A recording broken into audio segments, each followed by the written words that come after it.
बोलिए श्री सद्गुरुदेव की जय, संत समाज की जय, भक्त समाज की जय। सक्त भक्त के सूरज माता बहन भाइयों, माँ वसुंधरा की गोद में खेलते हुए होना नन्हे मुन्ने प्यारे बच्चों,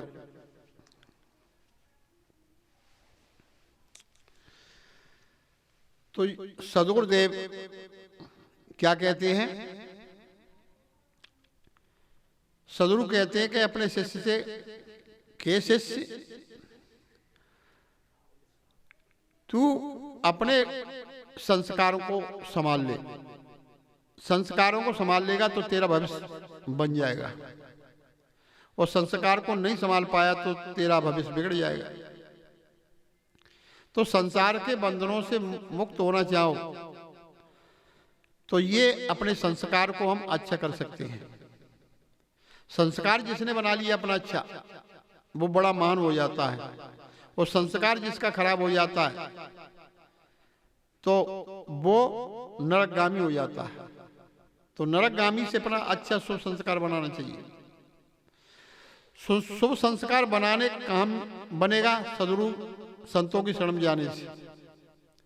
तो संतों की शरण में जाने से सद्गुरु हमें जो हमारी मिल जाए, बोध विचारवान मिल जाए, तो हमारा कल्याण हो जाएगा। तो कल्याणी महापुरुष जो होते हैं तो कल्याण की बात बताते हैं, लेकिन ऐसा तो नहीं होना चाहिए। कपटी गुरु लालची चेला, होय नरक में ठेलम ठेला। तो जानबूझ के कपट करते ते संबंधन कोई, और कहे कबीरता मूढ़ का भला कौन विधि होई। तो जानबूझ करके कपट करता है तो साहब कहते हैं उस मूढ़ का कभी भला होने वाला नहीं। मूढ़ी आदमी होता है, सुधर भी सकता है, लेकिन जानबूझ करके मूढ़ी आदमी कभी सुधरने वाला नहीं। तो ये परख काम होती है, संत सद्गुरु की शरण में जाकर के सानिध्य में परख हो जाती है। किसी की गहराई नापना है तो गहराई नापने की विधि ये होती है कि उसके घर जाने की कोई आवश्यकता नहीं, उसी के चाल चलन से रंग ढंग से मालूम पड़ जाता है इसकी गहराई यहां तक है। ये क्या है? ये पारक दृष्टि है। पारक दृष्टि सर्वोपर होती है। तो पारक दृष्टि से हम देखते हैं, और ये भी मालूम पड़ जाता है कि कल्याणकारी कल्याण करेगा कि नहीं करेगा, तो ये भी मालूम पड़ जाता है। तो ये चाल है। तो इस चाल को पहचानने वाले कौन है? सद्गुरु हैं। और सद्गुरु इस चाल का विवेक रूपी तराजू देते हैं।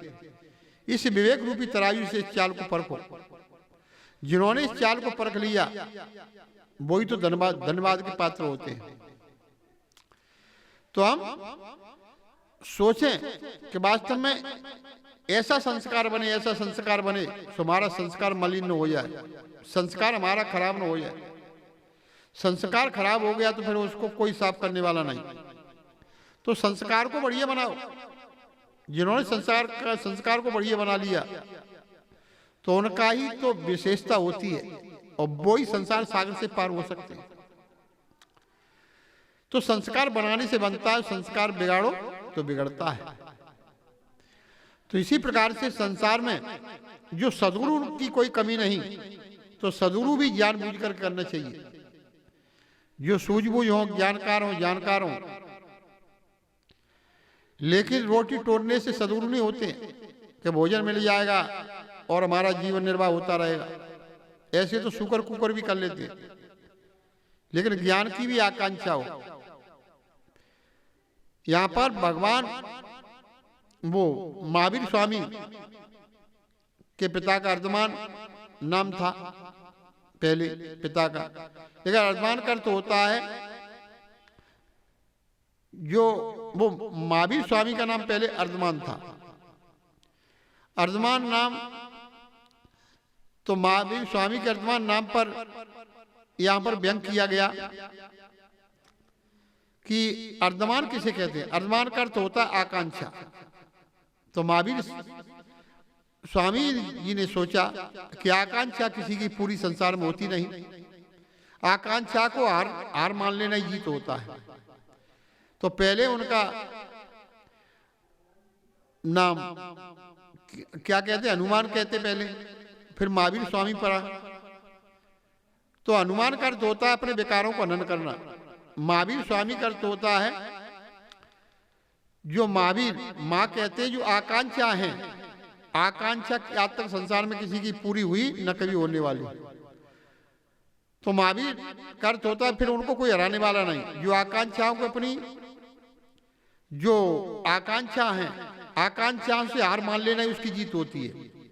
हार में जीत होती है, लेकिन जीत में जीत नहीं होती है। तो इसी प्रकार से हनुमान ने फिर बाद में महावीर का अर्थ होता है, माँ कहते विशेष, वीर कहते उनको हराने वाला नहीं। क्यों? कि उनने अपनी आकांक्षाओं से हार मान ली। आकांक्षाओं से हार मान लेना ही जीत होती है। संसार से हार जाना ही जीत होता है। जीत में जीत कभी नहीं होती है। किस में जीत होती है? हार में। तो अपने जो विकार हैं, विकारों से हार मान लेना ही जीत होती है। और कहो हम विकारों को भोग लें तो विकार को तुम नहीं भोग पाएंगे, विकार ही तुमको भोग जाएंगे। तो इसी प्रकार से हम सोचें कि संसार से हार मान लेना ही हमारा जीत है, तो हम संसार की आसक्ति से हार मान लेना चाहिए। सभी को तृष्णा से हार मान लेना चाहिए।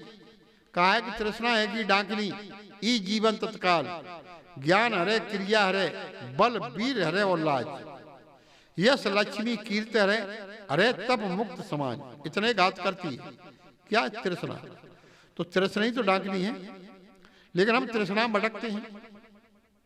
तो तृष्णा की आसक्ति छोड़ देना ही हमारा जीत है। हार मान लेना ही जीत है। कोई पहलवान दो लड़ रहे हैं, वो चित्त पहले ही सही है, तो फिर बासों को लड़े हो, कोई लड़ेगा मान पहले हार मान ले। और हारा नहीं है, और तब तक कह रहा है कि आज फिर आज फिर आज, तो कभी ये तो चलता रहेगा। तो हार मान लेना जीत है। तो सब आकांक्षाओं से हार मान लेना ही अपना जीत है, तभी भी ये होगी। इन्हीं वाणी पर प्रेम से बोलिए श्री सद्गुरुदेव की जय।